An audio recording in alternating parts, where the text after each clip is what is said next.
ขณะពេលនេះសូមអញ្ជើញបងប្អូនមកទស្សនាពីសកម្មភាពរបស់ខ្ញុំបាទទូរ៉ូអូដិតនៅក្នុងវាលស្រែបងប្អូនបាទអូនេះសិតតែបនុអស់តែម្ដងបងប្អូន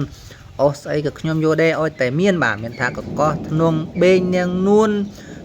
ជើពពេលត្រាចខ្លងគឺយកកតិចឲ្យតែមានបាទនេះបងប្អូនឃើញកលែងរណ្ដៅក្របសៀមបាទនៅកន្លែងខ្ញុំរកអនេះគឺមានរណ្ដៅក្របជាង100គ្រាប់ឯណោះបងពោះធ្វើដំណើរទៅរកអស់ទៀតឥឡូវនេះជួបការត្រសេបាទការត្រសេនេះឯងបាទអត់តែគិតចូលឆ្នាំហើយគឺចាប់ដើមការហើយទៅត្រសេនេះបាទកាលពីខ្ញុំបាននោះក្មេងៗទូនោះគឺយកការត្រសេដាក់ស្វាយជូនទាវតាឆ្នាំថ្មីបាទអានេះសម័យឥឡូវគឺមិនមែនយកដើមឈើប្រមាណទេការយកឈើប្រមាណគឺយកការតាមផ្សារឥឡូវនេះរកអស់បានមួយគូយួនហើយបងប្អូនសម្រាប់បន្តិចហើយចុះមើលទឹកនៅក្នុងប្រឡាយបាទឃើញមើលទូតំណងមានត្រីមិត្តជីបចប់ពីពុយពពបងប្អូនបាទអញ្ចឹងហើយបានសម្រេចចិត្តថានឹងចុះចាប់ត្រីបាទមិនដឹងជាបានប្រមាណប៉ុណ្ណាណីទេឥឡូវបងប្អូនតាមទស្សនាដល់គ្នាថាតើខ្ញុំបាទចាប់បានត្រីបានច្រើនប៉ុណ្ណាបាទបានទើបពីចាប់បានទៅហើយឥឡូវនេះបានត្រីមួយសន្លពីរសន្លបងប្អូនហេសំណុំគ្រាន់ដែរបងប្អូនបាទត្រីធម្មជាតិសុទ្ធសាធបាទអត់គ្មានជាតិគីមីអីទេបាទហូបទូគឺផ្ដល់សុខភាពល្អមិនប៉ះពាល់សុខភាពយើងតែម្ដងចូលចិត្តណាស់ខ្ញុំបាទត្រីរបៀបនេះបាទបន្ទាប់ពីចាប់ត្រីរួចអស់ហើយមកដល់ផ្ទះឥឡូវនេះមកដល់ផ្ទះហើយឈប់កយន្តទម្លាក់អស់ចេញពីកយន្តតែម្ដងបងប្អូនអើយនេះអស់ខ្ញុំបាទរើសយកនេះគឺអញ្ចឹងឯងមិនបានកាប់មិនបានអីទេបាទគឺរើសយកឲ្យតែឃើញគឺរើសយកឬដាក់កយន្តតែម្ដងបងប្អូននេះ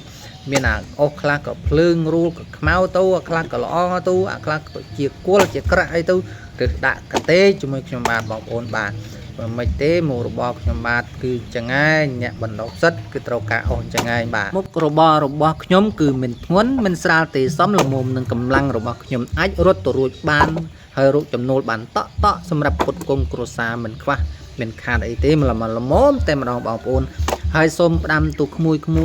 កូនចៅដែលនៅវ័យក្មេងដែលមានឱកាសបានរៀនបានសូត្រហើយដែលមានអាណាព្យាបាលនៅពីក្រោយខ្នងពុតគង់លុយកាក់សម្ភារៈម៉ូតូកង់ឲ្យទៅរៀនសូត្របងកូនចៅក្មួយគឺតែពីគិតខំរៀនសូត្រយកចំណេះវិជ្ជាទៅបាទមិនខុសទេ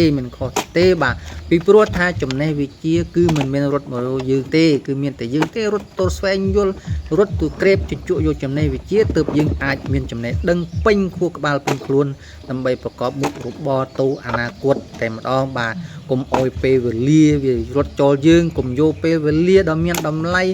យកទៅដើរលេងឥតប្រយោជន៍ឥតន័យយកពេលវេលាដ៏មានតម្លៃនេះទៅខំរៀនសូត្រសិក្សាស្រាវជ្រាវហើយនឹងរៀនបទពិសោធន៍ទាំងឡាយដែលយើងបានឃើញនៅក្នុងសង្គមតែម្ដងបងប្អូនកូនក្មួយចៅឃើញទេអ្នកដែលរៀនសូត្របានចំណេះដឹងជ្រៅជ្រះនិងអ្នកដែលមិនបានរៀនសូត្រចំណូលជ្រៅជ្រះបាទពិបាកប៉ុណ្ណាដូច្នេះខំរៀនសូត្រឲ្យគ្រប់គ្រាន់ទៅអរគុណ